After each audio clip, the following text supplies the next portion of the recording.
আসসালামু আলাইকুম ওয়া রাহমাতুল্লাহ।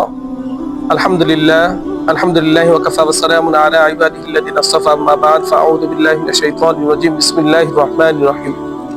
ইন্নাল্লাযিনা আমানু ওয়া আমিলুস সালিহাত কানাত লাহুম জান্নাতুল ফিরদাউসি নুজুলা। সাদাকাল্লাহুল আযীম। সম্মানিত দর্শক, আপনাদেরকে পবিত্র মাহে রমজানের মোবারক, যে আল্লাহ তাআলা আমাদেরকে পবিত্র রমজান মাসের মতো এক বরকতময় মাস, মোবারক মাস আল্লাহ তাআলা আমাদেরকে দান করেছেন।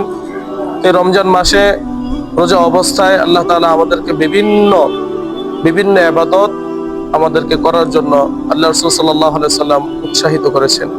রমজানের মধ্যে অন্যতম একটা ইবাদত হচ্ছে রমজানের তারাবি আদায় করা।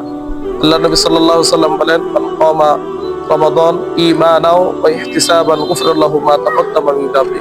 যে ব্যক্তি রমজান মাসে ঈমানের সাথে, ঈমানের নিয়তে রমজান মাসে দাঁড়িয়ে থেকে আল্লাহ তাআলা তার জিন্দেগীর গুনাহগুলো আল্লাহ তাআলা মাফ করে দেন।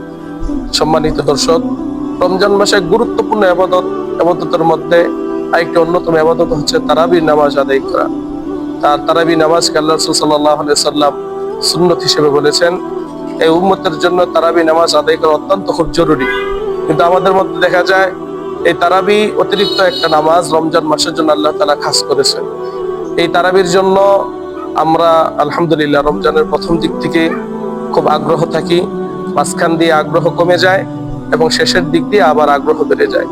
এই যে একটা গাফলতি একটা অবস্থা, এই গাফলতি যিনি ঈমানদারের জন্য, আমল অন্বেষণকারী, ইবাদতকারীর জন্য এই অলসতা একটা অবাঞ্ছনীয় কাজ। এটা আমাদের অবশ্যই পরিহার করতে হবে। আর দেখা যায় আবার অনেক সময় তারাবির সময় যখন ইমাম সাহেব নামাজে তেলাওয়াত করেন, আমরা অনেক সময় পিছনে বসে থাকি। যখন ইমাম সাহেব রুকুতে চলে যান, তখন আমরা সাথে সাথে উঠে রুকুতে শরীক হয়ে যাই।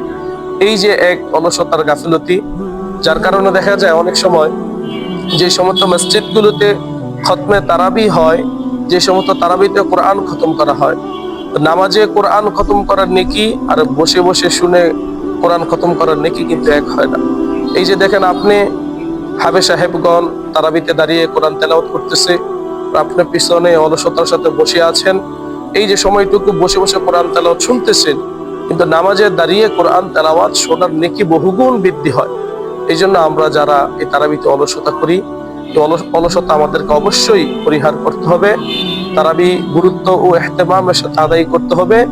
তারাবি আদায় করে রমজানের রোজা রাখলে আল্লাহ তাআলার যে ওয়াদা আছেন, গুফিরা লাহু মা তাকাদ্দামা মিন যামবিক, আল্লাহ তাআলা ওই বান্দার সমস্ত গুনাহকে আল্লাহ তাআলা মাফ করে দিবেন।